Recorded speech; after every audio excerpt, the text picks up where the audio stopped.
তিনটে অনুষ্ঠানকে জুড়ে দিয়েছ, একসাথে করেছ। এতে সময় সাশ্রয় হয়েছে, অর্থ সাশ্রয় হয়েছে, অনেকগুলো ভালো কাজ তোমরা করে ফেলেছো। এই জন্য ধন্যবাদ। কারণ এই পৃথক পৃথক করতে গেলে আমারও সময়ের অভাব প্রচণ্ড। এটা খুব ভালো জিনিস হয়েছে। আমি সবসময় আগেবারও বলেছিলাম যে যারা নতুন ছাত্র এসেছিলে, আজকেও ওরা কিছু নতুন ছাত্র এসেছো, নতুন কারা এসেছে হাত করো।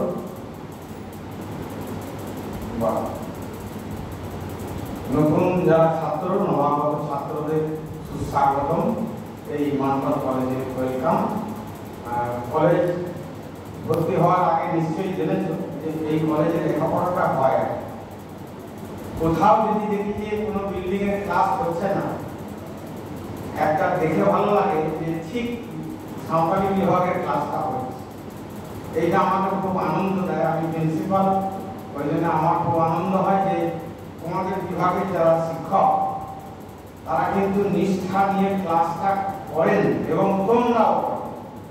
এটা একটা সবচেয়ে বড় ব্যাপার। ক্লাসে আসাটা খুব ইম্পর্টেন্ট। কারণ ক্লাসে এলে শুধুমাত্র যে সিলেবাসটা জানতে পারবো এমন নয়। নলিন দেখি অনেক সময় গান করছে, কবিতা বলছে, তোমরা বলছো, এইটা দেখলে মনটা ভালো হয় যে শিক্ষক শুধুমাত্র সিলেবাস পড়ায় না, শিক্ষকের কাজ হচ্ছে মানুষকে তৈরি করা। তোমরা একদম স্কুল থেকে এসেছো, স্কুল থেকে এসে তোমাদেরকে যে তৈরি করা গ্রুমিং, ইংলিশে বলে গ্রুমিং, সেই গ্রুমিংয়ের কাজটা এই শিক্ষকরা করে। তুমি যত শিক্ষকের সান্নিধ্যে থাকবে, যত নৈকট্যে থাকবে, তত তোমার ভেতরে যে অন্তরাত্মার ভেতরে যে শক্তি, সেই শক্তিটা জাগ্রত হবে। তোমার ভেতরে যে সুপ্ত প্রতিভা, সেইটা জাগ্রত হবে। শিক্ষকের কাজ নম্বর পাইয়ে দেওয়া নয়। শিক্ষকের কাজ হচ্ছে তোমার ভেতরে যে শক্তিটা আছে তুমি নিজেই জানো। কেউ তোমরা ভালো আঁকতে পারো, কেউ লিখতে পারো, কেউ ভালো গান করতে পারো। এই মেয়েরা কত সুন্দর গান করলো। গানের এক দুটো শব্দ আমরাও পরিচিত, কারণ আমার গ্রাম জীবনে আমি যে পাড়াটায় থাকতাম একদম পাশেই হচ্ছে একটা আদিবাসী মানুষের বসবাস। তা আমাদের শৈশব থেকে তাদের সঙ্গে খুব সম্পর্ক ছিল।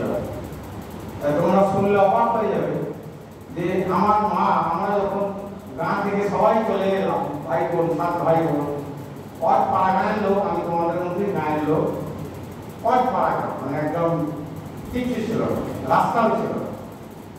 সেই গাঁয়েতে আমরা যখন চলে এলাম লেখাপড়া করবো বলে, বা দিদিদের বিয়ে হয়ে গেল, তখন মা আর বাবা একা হয়ে গেল। তখন একজন আদিবাসী দম্পতি যে মেয়েটাকে বিয়ে করলো, সেই পুরুষ মানুষটা সে বাইরে, কিন্তু মেয়েটা আমাদের নাই। আমরা বলতাম মনসাদা হাত চালাতে পারতো, মানে টুকটাক কবিরাজি কাজ, ওষুধ, এইসব গাঁয়ের লোককে দিত। মনসাদার খুব গুণ ছিল। তাই মনসাদার মেয়ে আর জামাই আমাদের দিকেতে, তোমরা শুনলে অবাক হবে যে আমার মা এতই ভালো মানুষ ছিলেন, ওই ভিটেতে তারা এসে আশ্রয় লাভ করলো, ঘর করলো, ঘর করে তাদের 2 বাচ্চা হলো। সেই বাচ্চাদের তোমরা শুনলে অবাক হয়ে যাবে, সেই বাচ্চাদের মা, আমার মা মানুষ করেছে। মানে তারা কাজে চলে যেত সকালবেলা, এই বাচ্চাগুলোকে আমার মায়ের কাছে রেখে যেত। তারপরে একটা সমস্যা হয়েছে যে ছোটবেলা থেকে যেহেতু আমার মায়ের কাছে অধিকাংশ সময় তারা কাটিয়েছে, সাঁওতালি খুব একটা ভালো শেখে। এখন ইদানিং অল্প অল্প বলতে পারি, আমাকে দাদু বলে, তা এখন অল্প অল্প বলতে পারে। এবং সেই ছেলে, সে যে দাদু বলে আমাকে, তার আমার মেয়ে হয়েছে।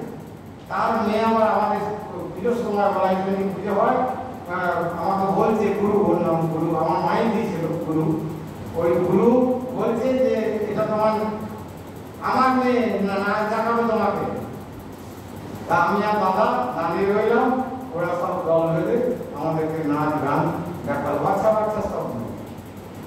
এগুলো হচ্ছে আনন্দ ভাগ করা। যে আনন্দ আমরা পাই, সে আনন্দকে ভাগ করতে করতে বড় হওয়া। আমরা ওদের সঙ্গেই বড় হয়েছি, ওদের নিদারুণ সমস্যার দিনেও আমরা পাশে দাঁড়িয়েছি। এইটাই হচ্ছে মনুষ্যত্বের শিক্ষা। আমরা কখনো ভাবিনি যে ওরা আদিবাসী, আমরা ব্রাহ্মণ, এই কল্পনাও আমরা আনতে পারি না। আজও না। এইটাই হচ্ছে মনুষ্যত্ব। জাত বিচার ধর্ম যা শুনে জাত যাবে এইসব আমাদের পরিবারের কেউ সব মানত। তার ফলে আমাদের একটা উপকার হয়েছে যে আমরা মানুষকে মানুষ হিসেবে দেখি। সাঁওতালি ভাষা আমি আগেবারও বলেছিলাম যে যারা কম্পিউটার জানো তারা জানো, কম্পিউটার তারা জানো না তো, কম্পিউটার কারা জানো, বেসিক নলেজ কার আছে কম্পিউটারের? অনেকেই আছে। আমি তোমাদের বলছি যে এখন যে এআই বেরিয়েছে না, ChatGPT, এআই, এইগুলো দিয়ে তোমরা তোমাদের ভাষা ডেভেলপমেন্ট করতে পারো। এই সাঁওতালি ভাষা, কম্পিউটারের জ্ঞানটাকে তো কাজে লাগাতে হবে। তোমার তোমার ভাষাটাকে যদি তুমি ডেভেলপ না করলে, কবে রঘুনাথ মুর্মু পণ্ডিতজি কবে শিখিয়ে গেছিলেন, তোমাদের ওপর পরিচয় করিয়ে গেছিলেন, সেটা নিয়ে থাকবে কেন? আরো অনেক এগিয়ে যাওয়ার সুযোগ আছে। সাঁওতালি ভাষাকে মডার্ন যে গ্যাজেটগুলো বেরিয়েছে, আধুনিক যে যন্ত্রপাতি বেরিয়েছে, এই যে ল্যাঙ্গুয়েজ ল্যাব হওয়ার কথা হচ্ছে আমাদের কলেজেও, সেখানে বিশুদ্ধভাবে সাঁওতালি কিভাবে শেখা যায়। আমি যে এই বাংলা বলছি না, আমিও কিন্তু খুব বিশুদ্ধভাবে বলছি না। এই বিশুদ্ধভাবে আমাদেরকে বাংলা শিখিয়েছিলেন সৌমিত্র চট্টোপাধ্যায়। কে জানো নাম সৌমিত্র চট্টোপাধ্যায়? আত্মল। সৌমিত্র চট্টোপাধ্যায়ের নাম কে শুনেছ? আত্মল।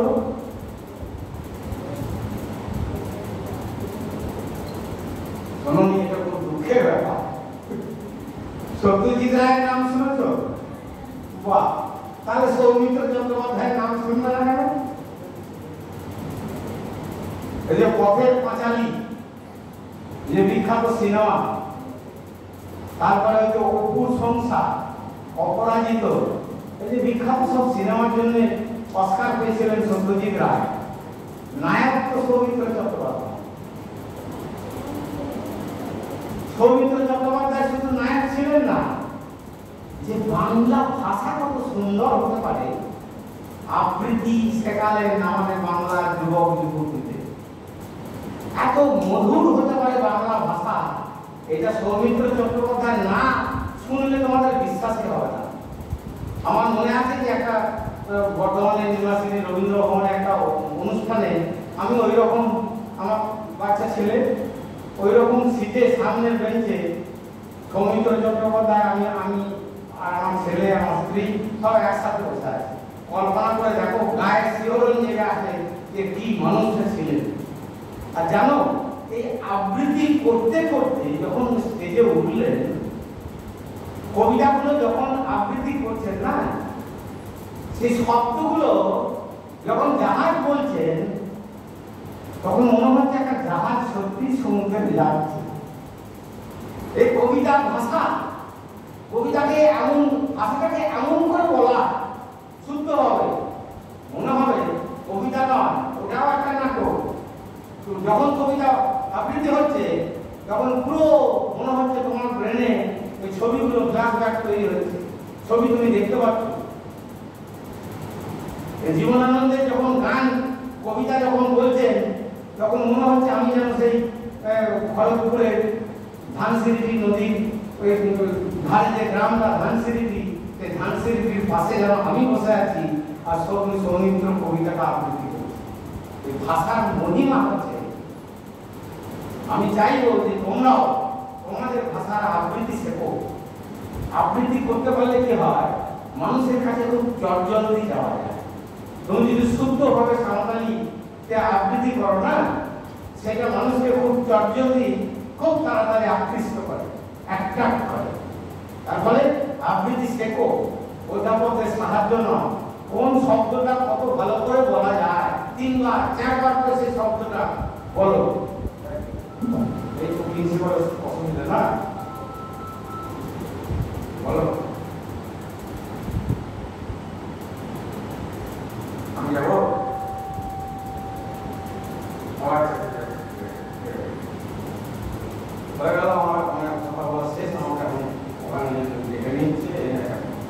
বাইরের মানুষ, তো সব কথা পরে হবে, একদিন ক্লাসে চলে যাবো, হ্যাঁ, বাকি কথা ক্লাসে চলে যাবো।